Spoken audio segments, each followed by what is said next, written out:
चंद्रमा मनसो जात चक्षुः सूरजो अजायतः। हम बात आज करेंगे आज के एपिसोड में अशुभ चंद्रमा के लक्षण क्या होते हैं और अगर उसके अशुभ लक्षणों का लक्षण कुछ आप पर घटित हो रहा है तो आप क्या उपाय करें कि चंद्रमा को मजबूत बनाया जा सकता है।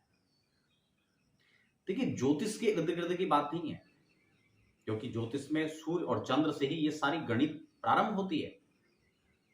लेकिन अगर इससे भी उठ करके एक अलग पक्ष से हम लोग बात करें तो सूर्य और चंद्र वह प्रमुख ग्रह भी हैं जो दिन और रात के प्रमुख कारण होते हैं।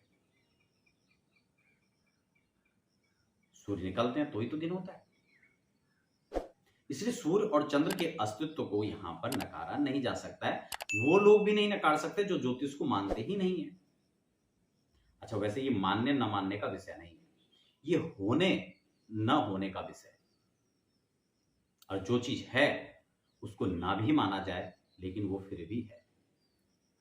अशुभ चंद्रमा के कुछ लक्षण मैं यहां पर आपको बता रहा हूं। जैसे कि वेद सूक्ति से स्पष्ट हो चुका है कि वो मन है, और मन है तो सबसे ज्यादा जो इफेक्ट चंद्रमा का होता है वो मन पर होता है। व्यक्ति का हमेशा मन अशांत रहना, किसी न किसी बात की चिंता सताए जाना, ये अशुभ चंद्रमा के कुछ लक्षण हो सकते हैं। अगर अशुभ चंद्रमा के इस प्रकार से आपको लगता है कि दूषित प्रभाव दे रहे हैं, और एक चीज और भी है, देखो चंद्रमा तो नियमित रूप से 2 से ढाई दिन में बदल जाते हैं। ऐसी में खास अच्छी बात यह भी है कि उसकी दशा तो बहुत थोड़ा लेट से आएगी, अंतर में थोड़ा जल्दी आएगी, लेकिन उससे भी जल्दी चंद्रमा का परिवर्तन होता रहता है। ऐसे में अगर जन्म कुंडली में चंद्रमा अनुकूल नहीं है तो इनका परिणाम, इसका प्रताप ये आपको समय समय पर हर दिन देखने को मिलता है। इसीलिए मैंने कहा सबसे ज्यादा इफेक्ट मन पर होता है। मन का शांत रहना, सही समय पर सही डिसीजन न ले पाना, अगर सब सोचते हैं तो नकारात्मक सोच का ज्यादा अपने आप पर हावी होना, ये सब लक्षण अशुभ चंद्रमा के हो सकते हैं। उसमें भी सबसे ज्यादा दुष्परिणाम तब वह चंद्रमा देता है जब वो शनि के संपर्क में आ जाए। तब वो और भी ज्यादा घातक हो जाता है जब शनि की दृष्टि पड़ रही है, शनि गोचर में जो है उनको इफेक्ट दे रहा हो, या फिर आप यूं मान के चले कि शनि के साथ युति हो जाए, दृष्टि संबंध में आ जाए, ये शनि की राशि में जाकर के बैठ जाए, मकर कुंभ में बैठ जाए, तुला के अंदर बैठ जाए, तो तब भी वह चंद्रमा और अत्यंत पीड़ादायक बन जाता है। केतु के संपर्क में आ जाए तो कभी कभी ऐसा व्यक्ति मनोरोग से इतना ग्रसित हो जाता है आत्महत्या तक के विचार उसके मन में आने लगते हैं, क्योंकि चंद्रमा भी इसी प्रकार से सोचता है और केतु का भी जो इफेक्ट है वो सबसे ज्यादा मन पर होता है।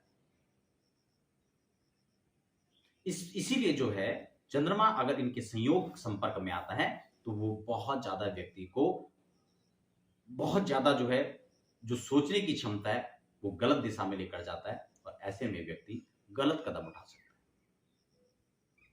एक चीज और भी है, मनोरोग, मन की आशंकाएं। चंद्रमा बहुत कमजोर होता है ना, तो व्यक्ति हमेशा नकारात्मक सोचता है, या फिर आप यूं भी कह सकते हैं कि वो व्यक्ति अगर अच्छा भी सोच रहा है ना तो केवल ख्याली पकाव पका रहा है, सारे काम बैठे बैठे करता है, मन में करता है और इंप्लीमेंट कुछ नहीं। मन की चांचल्यता, यह भी चंद्रमा है। बच्चे का पढ़ने में मन नहीं लग रहा है, पढ़ने से मन भटक रहा है, थोड़ा देर किताब लेके बैठे फिर उठ के चल दिए, तो ये मन की चांच। अच्छा, एक चीज ये भी है, ये कभी कभी अधिक बढ़ जाता है। आपको लगता है कि पक्ष पर ये कुछ बढ़ रहा है या कुछ किसी दिन में बहुत ज्यादा बढ़ रहा है, क्यों? क्योंकि इसका चंद्रमा का जो गोचर है वो जल्दी जल्दी होता है। या आपको लग रहा है कि लगातार साल भर, 2 साल, 6 महीने इसका ज्यादा प्रभाव है, वो अंतर में है। क्योंकि अंतर दशा के अंदर जब वो आएगा चलकर तो उसका प्रभाव उतनी अवधि तक रहेगा। त्वचाजन्य रोग हो सकते हैं, फेफड़े का रोग हो सकता है, और खासकर चंद्रमा जो है ना गले से ज्यादा संबंध, गले और नाक कान इस प्रकार की जो चीजें, इसमें इफेक्ट ज्यादा रखता है।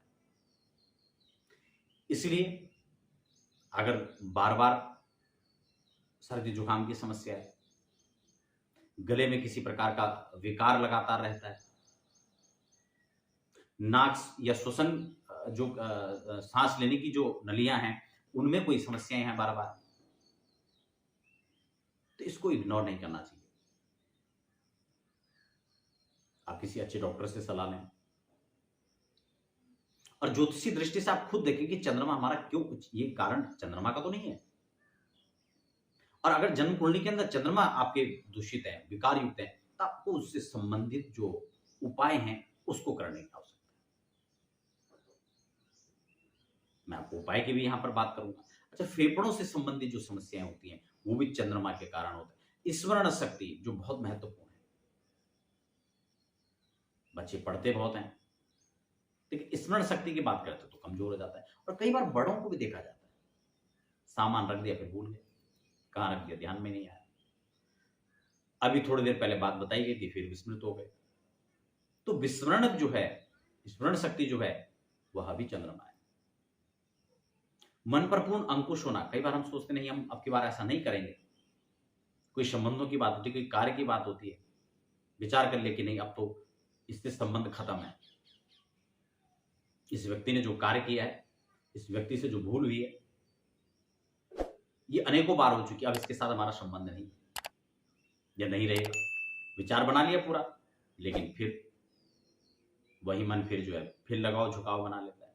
मतलब कुल मिलाकर जो स्ट्रिक्ट होकर एक डिसीजन लेना होता है वह कहीं ना कहीं निर्बल चंद्रमा नहीं लेने देता है। सही समय पर सही डिसीजन लेना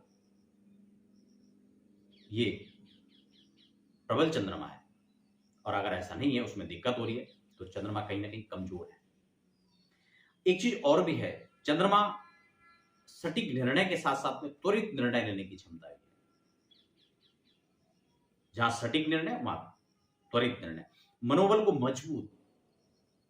अगर बात करें इसके संबंधित रोगों की, जैसे मैंने फेफड़े का रोग का, स्तन से संबंधित रोग, मन से संबंधित रोग, माता का प्रिय, जिसका चंद्रमा अच्छा है वो माता का प्रिय होगा, माता के साथ संबंध अच्छे हो। जिनका चंद्रमा डिस्टर्ब हो, कहीं ना कहीं माता से संबंध उनके अच्छे नहीं होंगे, कहीं ना कहीं वह प्रसन्न नहीं है। और जिन लोगों का चंद्रमा स्ट्रांग होता है उन लोगों को खासकर जल और जल तत्व के आसपास रहकर विशेष अपार प्रबल संभावनाएं बन जाती हैं उनके सफलता। और चंद्रमा अगर डिस्टर्ब है और वो इस तरह के क्षेत्र में काम कर रहे हैं तो उनको वहां असफलताओं का सामना करना पड़ता है। इसलिए शुभ चंद्रमा अगर है उसके एक लक्षण होते हैं, ऐसे व्यक्तियों को इसके इर्द गिर्द विशेष जो सफलता है वो उनको प्राप्त होती है। ऐसे लोग मर्चेंट नेवी में अगर वहां पर जाते हैं तो उनको विशेष सफलताएं मिलती हैं, बड़े उच्च अधिकारी लेवल तक वो लोग पहुंचते हैं। तो ये समुद्री जहाज हैं, बंदरगाहों में जो कार्य कर रहे हैं, उनसे संबंधित जो टेंडर हैं, वो उन लोगों को बड़े इजीली मिल भी जाते हैं और उसमें सफल होते भी हैं। तो अगर इस प्रकार की समस्याएं जो आपको लगता है कि जो बातें यहां पर बताई गई हैं, एक और चीज भी है, धन आर्थिक समस्याएं, इसमें भी चंद्रमा का रोल है।